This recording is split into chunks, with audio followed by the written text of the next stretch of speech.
آج سے پہلے تو شاید کسی کو پتہ بھی نہیں تھا کہ مطالبات ہیں. تو رولا یہ ہے اپنی بات کو ان کے کانوں تک پہنچانا. رستہ روکنا مقصد نہیں ہے, اپنے مطالبات کے اوپر عمل کروانا مقصد ہے. اگر رستہ روکے بغیر ہو سکتے ہیں تو وہ اس کے لیے بھی ہم تیار ہیں. آپ یہ کہیں کہ احتجاج پوری دنیا نے کی ہے, سب سے پہلے دھرنا ہم نے دیا ہے. یہ نہ کہیں کہ لیٹ ہو گیا ہے. سب سے پہلے احتجاج ہم نے کیا اور دھرنا بھی ہم نے سب سے پہلے دیا ہے. تو یہ ہے بات اصل انشاءاللہ. اور مطالبات مانیں گے. یہ مطالبہ ہر پاکستانی کا مطالبہ ہے, ہر ذی شعور کا مطالبہ ہے, ہر انسانیت کا درد رکھنے والے کا مطالبہ ہے. اور یہ مطالبہ میرے خیال سے آپ کا بھی ہے, میڈیا کا بھی ہے, وہ کل ہر پاکستانی کا مطالبہ ہے. لیکن وہ ہمیں پتہ ہے کہ یہ IMF کے غلام ہے, یہ عالمی بینک کے غلام ہے, جو یہاں امداد نہیں پہنچا سکے. اسپرو کی گولی اور ایک جناب پائیوڈین کی ڈبی نہیں پہنچا سک رہے, یا ایک جناب ان کی مرہم پٹی نہیں پہنچا سک رہے.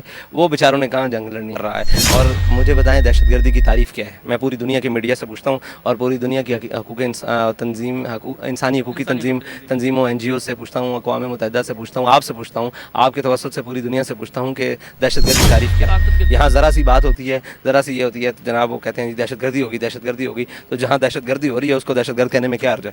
ٹھیک ہے, ایک کی رستے کی وجہ سے تکلیف میں ہے تو وہ زخموں کی وجہ سے تکلیف میں, وہ قحط کی وجہ سے تکلیف میں, وہ طبی امداد نہ پہنچنے کی وجہ سے تکلیف میں, وہ اتنی شدت سے تکلیف میں. ٹھیک ہے. دوسری بات یہ ہے کہ آپ نے کہا کہ اسلام رستے روکنے کی اجازت نہیں دیتا, لیکن اسلام یہ بھی حکم دیتا ہے, قرآن کے واضح الفاظ میں حکم ہے, وَمَا لَكُمْ لَا تُقَاتِلُونَ فِي سَبِيلِ اللَّهِ وَالْمُسْتَضْعَفِينَ مِنَ الرِّجَالِ وَالنِّسَاءِ وَالْوِلْدَانِ.